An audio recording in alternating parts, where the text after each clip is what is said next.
kale dowladdeegaanka Soomaaliya Itoobiya waxay ka dhigtaa mustaciil iyo khilaafee farinjaale guudwaay reer wabar shalashame yaaqub cabdi isugo dumaal waasugo abarwadaag ciise reer faqi iyo waliba kulmiya soo dhawaada khayraadka ku saaxiibneen hawada halkan waxaan kaga soo dooni doonaa fariimo ku saabsan dhinaca jijaalaha ama beesha jijaal ku saabsan maadaama lagu jiro bishii August 2024 isla waqtiyadan waqti ku dhawaay tahay xilliga dabaaldega ee jijaalaha waxaan arkay in badan in la wado mashruuciyada dabaaldega ama farxadda lagu muujinayo bishan August dhexdeeda ee qaaska ah 18 August 2024 ee maalinta jijaalaha waxaan ogahay in waxaan arkay in badan aan la cusaynin جلا iyo qaababkii ay soo mareen iyo inta aan ka garan karno ogsoonay jala wuxuu ka tagay afar wiil ayuu ka tagay afartaas wiil oo la kala yiraahdo maxamed xarmado dibiye iyo ketshe afartaas wiil waxay u sii qaybsamaan ilaa 14 lafood ay u sii qaybsamaan kuwaas oo kala ah darooye farinjaale guudwaay reer wabar shalashame yaaqub cabdi isugo dumaal waasugo abarwadaag ciise reer faqi iyo waliba kulmiya sida wada ogsoonay waayo dadbiyo wuxuu ka tagay saddex laf oo waaweyn ama saddex wiil oo aad iyo aad u tarantay ayuu ka tagay saddexdaas wiil oo kala ah guudwaay makaayid iyo yaaqub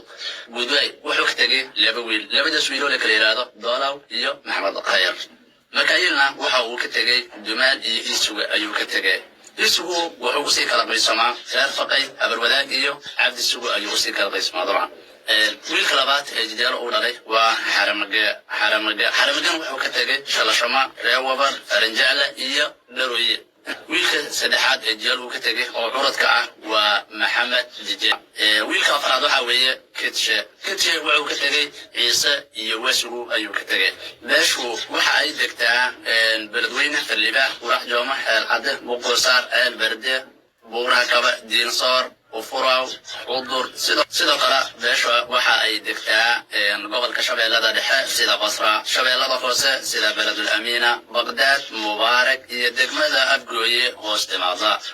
sidoo kale beeshu waxay degtaa Mandheera iyo Habasweyn sidoo kale dowladdeegaanka Soomaaliya Itoobiya waxay ka degtaa mustaciil iyo khilaafee sidoo kale gobolka Hiiraan waxay ka degtaa Beledweyne Faliba El Cabde iyo Feerfeer sidoo kale gobolka Boqol waxay ka degtaa Qurax Jooma iyo Ceel Barde sidoo kale gobolka Baay waxay ka degtaa Diinsoor iyo Buurakabe qiira gaar ah jajala waxay dhalinyarada Jidle iyo Baadacade